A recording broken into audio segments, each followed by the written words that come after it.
Hi, and welcome to the Ask Dr. Angela podcast with everyone's favorite OBGYN, Dr. Angela Jones. Have you ever been too embarrassed or shy to ask your own doctor about your, girl parts? Well, you've come to the right place to get straight answers. Feel free to ask Dr. Angela anything women's health related. Obstetrics and gynecology? She keeps it real. Pregnancy? She's been there, done that. Menopause? She'll get you through. Young or old, Dr. Angela's got you covered, girl. Now here's Dr. Angela. What's good, people? This is Dr. Angela, everyone's favorite OBGYN, and I would like to officially welcome you to episode 293 of the Ask Dr. Angela podcast.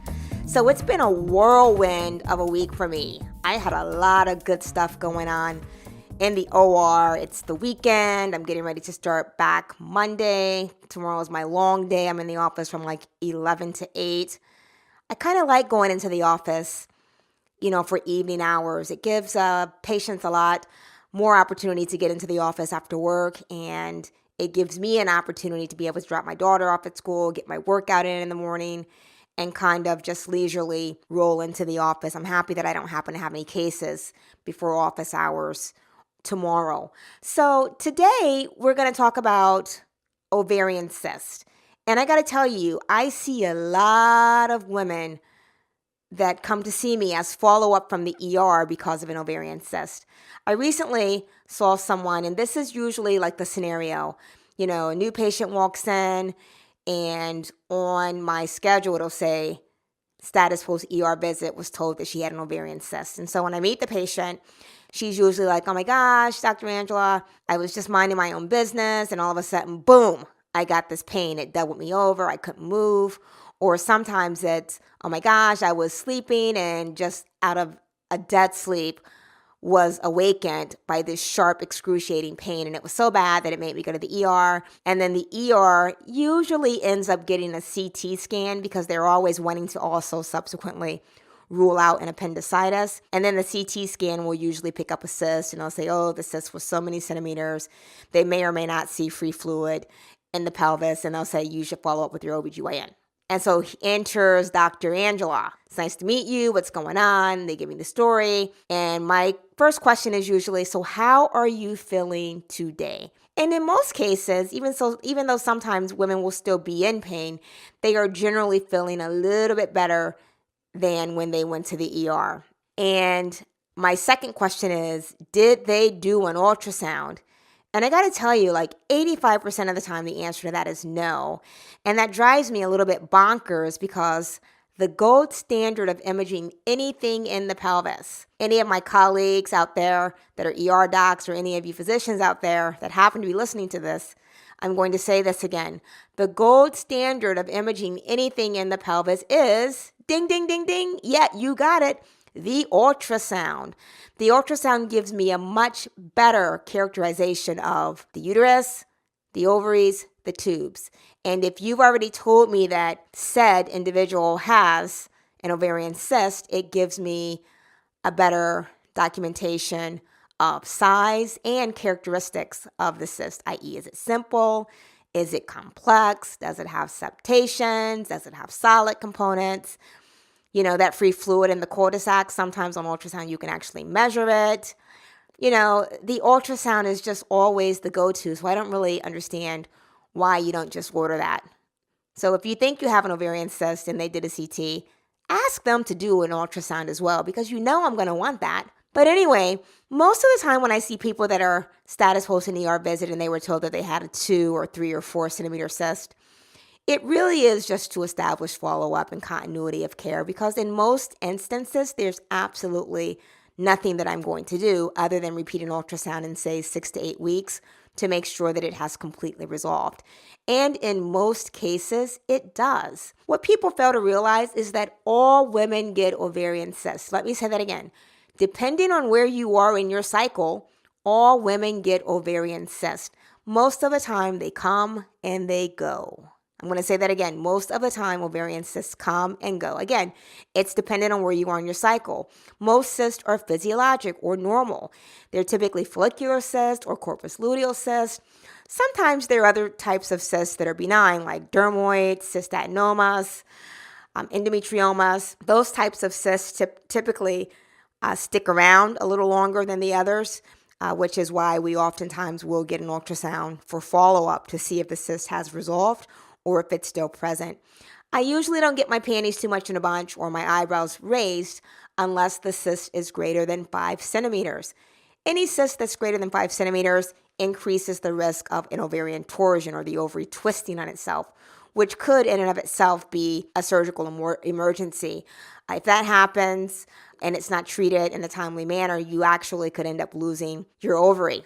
So again, most of the time, ovarian cysts that are less than 5 centimeters and that don't have certain characteristic findings like being complex, having solid components, having septations, thick walls, external excrescences. As long as your cyst doesn't have any of those findings, it's typically something that we can manage conservatively, i.e. repeating an ultrasound in like 6 to 8 weeks. And as long as you're not symptomatic, most of the time there's really nothing to do. So, sometimes I get reports that say, free fluid in the pelvis or cul-de-sac. That usually is a sign that either a cyst has ruptured or a cyst is leaking. And that free fluid oftentimes serves as an irritant. It causes pain.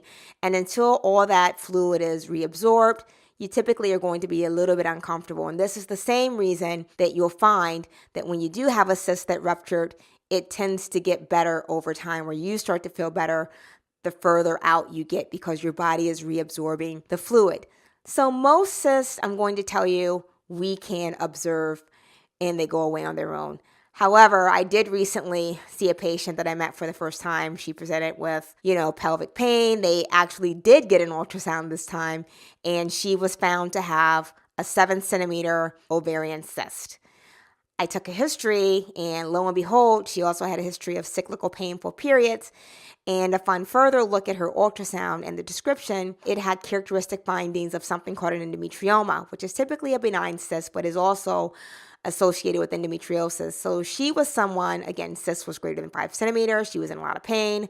I suspected based on the findings that this was an endometrioma. So we took her to the OR. We were able to do this laparoscopically, and lo and behold, it was an endometrioma. We were able to remove the cyst in its entirety from the ovary. We decompressed it, and it had that typical characteristic chocolate syrup filling in the inside of the cyst, and she subsequently did really well. So ovarian cysts, take home. We all get them, depending on where we are on their cycle. They only become an issue when they are persistent, and certainly when they get to be a certain size, they can cause a lot of pain, they can cause pressure, they can cause, those things that we call mass effect. Again, pressure on your bladder, your bowel, pain with intercourse. They can also increase your risk of ovarian torsion. Anything under 5 centimeters typically doesn't raise my eyebrows, and we typically will just repeat an ultrasound in 6 to 8 weeks. But anything that's greater than 5 centimeters, there is an increased risk of torsion or causing the ovary to twist on itself. And certainly if you have a cyst that has any of those characteristic findings that I mentioned, i.e. solid components, thick walls, internal septations, external excrescences, papillations, then those are things that raise my eyebrows for not so good things like malignancies. But that very rarely happens. So hopefully, if you get an ovarian cyst, this will give you some helpful pointers about what's going on and the general usual workup. So we're going to close it with that. And as is the usual, I'm so appreciative of my audience. You guys give me so much love. I love the shout outs on social media. All of a sudden the vajayjay hats have been like hot and flying off the shelf. You can order those off of my website. In fact, I just recently shipped one to Virginia, one to Miami, and one to LA, all within the past week. So if you want one, you can check them out on the website. I personally was rocking the gray and the black one today. It went with my outfit, and it certainly is a conversation piece. So you all know where to reach me, www.askdrangela.com. That's AskDrangela. You can hit me up there. You have access to all my social media outlets. That's Instagram, Twitter, and Facebook. You can send me an email. My book is dropping April 9th. I'm so excited to get that to you. Can't wait to hear your feedback. So what am I going to leave you with today? Let's look in Life's Little Instruction Book. It's like one of my fave reads. we'll go with lesson 107. It says, smile a lot. It costs nothing and is beyond price. I agree. You ever smile at somebody and it just completely makes their day? I like to smile a lot. I've got big teeth, so I like to show them off. So until next time, look better, feel better, be better. Can't wait to reconnect on episode 294 of the Ask Dr. Angela podcast. Thank you for listening to the Ask Dr. Angela podcast. For more information on women's health and the show notes for this episode, please visit Dr. Angela at www.askdrangela.com. While you're there, don't forget to leave your own message for Dr. Angela. See you soon! All of the information provided and discussed in this podcast is for educational and informational purposes only and should not take the place of consulting a physician. This podcast is not intended to diagnose, treat, or cure any disease or illness and does not and should not replace treatment from a medical professional.